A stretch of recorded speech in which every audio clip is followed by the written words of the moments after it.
Hey Porters, I'm Ethan, and it's time for your LTHS Week in Review.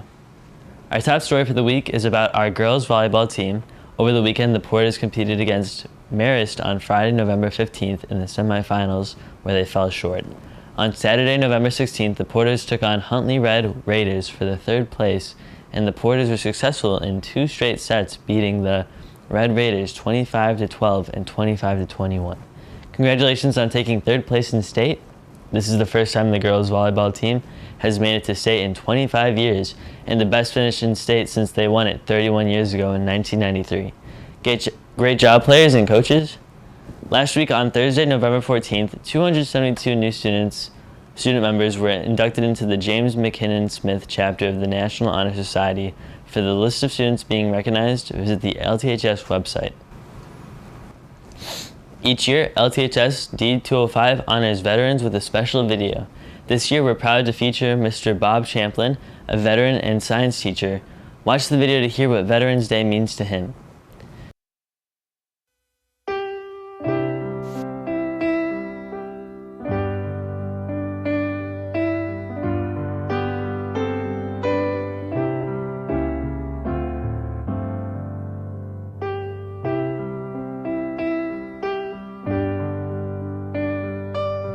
Hello, I'm Dr. JJ, Principal of East Campus. And I'm Dr. Carrie Green, Principal of Central Campus. On this Veterans Day, we pause to honor the brave men and women who have selflessly served our nation. Their courage, dedication, and sacrifice have protected the freedoms we hold dear. Today, we express our deepest gratitude for all that they've done and continue to do, so we can live in a world of peace and opportunity. On behalf of District 205, we thank every veteran, past and present. Your service inspires us all, and we stand in awe of the strength you have shown. You are the heart of this nation, and we will never forget the sacrifices you have made. District 205 salutes you today and every day. My name is Bob Champlin, and I teach AP Physics 5 periods a day, first year and second year. I've been coaching probably 25 years of my teaching. I started coaching in the 90s, coached for 5 years then, and then I took a little break when my kids were little, and then I started coaching again, tennis, from about 2005 till the current time. This is my 32nd year here at Lockport, my final year. I'm retiring at the end of the school year. And started in 1993 at Central Campus when that was the junior-senior building years ago. And then I shifted over here back in 98. But I've primarily been teaching physics the whole time. Now I just teach AP Physics, the second year class and then the first year class.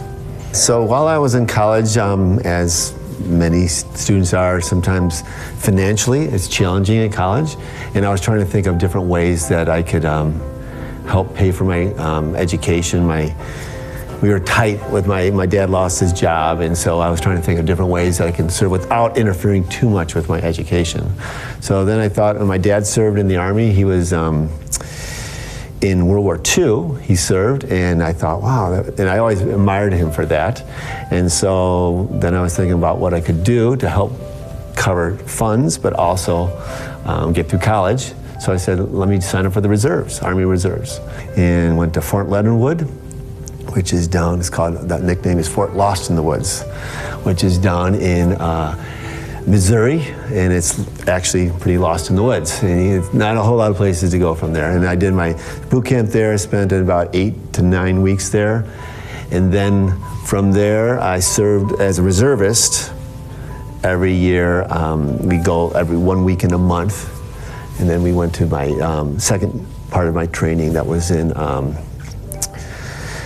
that was in New Jersey. And so that was my advanced training. Yeah, and so I did this while I was in college, and it was a great way to serve, also to help pay for my education, that was racking up bills with my family, and I wanted to contribute and help out. Education is expensive, and so by serving, you serve the country, but also they have programs, the GI Bill, loan repayment, that really cut down the cost of education. I would say my education was reduced by maybe a third the cost by the loan repayment program that the Army Reserve had at the time. And I'm sure it's even better nowadays. Well, I was a part of a school unit, which is kind of interesting. Now I'm a school teacher. But when I moved back to this area, I served in a school leadership. And so met a lot of people. And that might have been a part of the reason I wanted to get into, be back to a high school teacher again. Because at one time I taught and then I stopped teaching for 4 years. And then while I was not teaching, I was part of the instructional company for the Army Reserve, and that got me thinking about teaching, and then I ended up, you know what, I want to teach again, and I'm very glad I did. Obviously, you teach something that you're good at, and I always am very interested in science, and I worked in a lab between my two teaching careers, I guess, and so that was what my skill set was, but I wanted to, you know, make a difference with young people, and I felt science was my area that I can do well, but be a teacher too. I do speak to some of my students about, you know, the country that we live in and the freedoms that we have, and not to take it for granted. And obviously, in order, that freedom is never free. People had to serve, battles were fought, people's lives were, you know, people lost members of their family. So I think that's important for students to recognize, and it's not all about me or all about myself.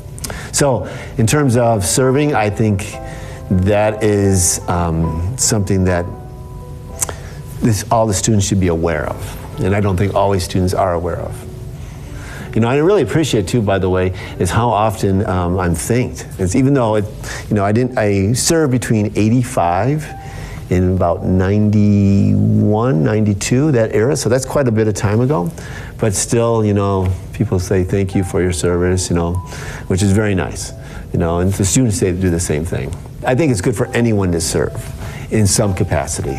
You know, serving others is important, whether it's in the military or even serving, you know, in a hospital or wherever. I think it's important to serve others, so people, and the young people, realize that there's more out there than themselves, and I think that's important. So myself, I've been serving in other aspects. You know, as a teacher, you're always serving in a sense, but coaching and various things, and so a club director, but you know, even outside of school, you know, at my church. So I think serving is important, and I think we should all maintain that kind of way we look at life.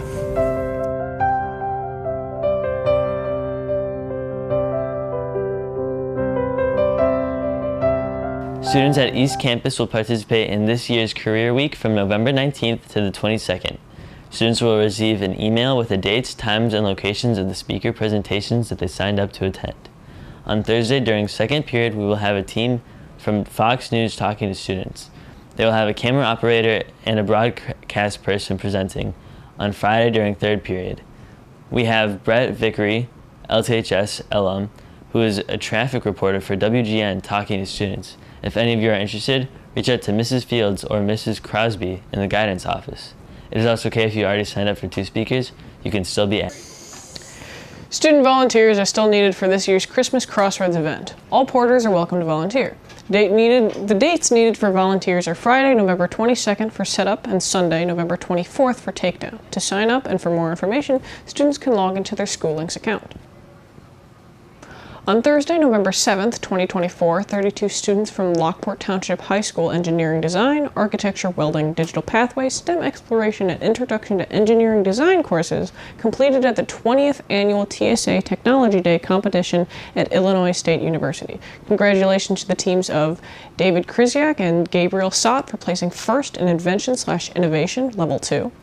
Josephine Baranowski and Olivia Priest for placing second in Engineering Design Level 1. To see the complete list of teams and their respective placements, please visit the LTHS website. The Lockport Township High School Black Affinity BSU Black Student Union, sponsored by Dean Joff, is holding its first meeting this Thursday in the Central Campus Little Theater. Come to join us from 3:05 to 4:15 to see what BSU is all about, connect with friends, and support our mission to amplify Black voices at LTHS. The meeting details are on Thursday at 3:05 to 4:15. The location is the Central Campus Little Theater. Look for the signs around campus, scan the QR codes, or just come out to learn more and get involved. We hope to see you there. A great ceremony was held on Wednesday, November 13th to celebrate and honor our student athletes who will continue their education and athletic careers at the next level. We can't wait to see what the future holds for these outstanding porters.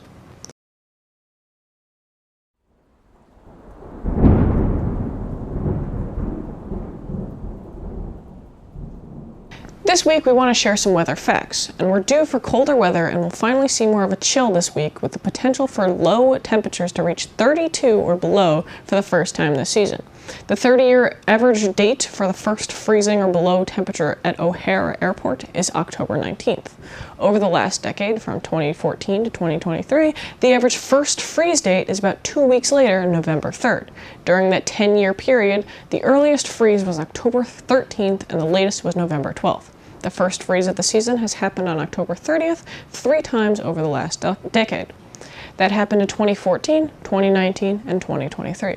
As for the all-time record for first seasonal freeze, or lower Chicago, the earliest was September 22nd, 1995 at 32 degrees, and the latest was November 24th, 1931 at 30 degrees.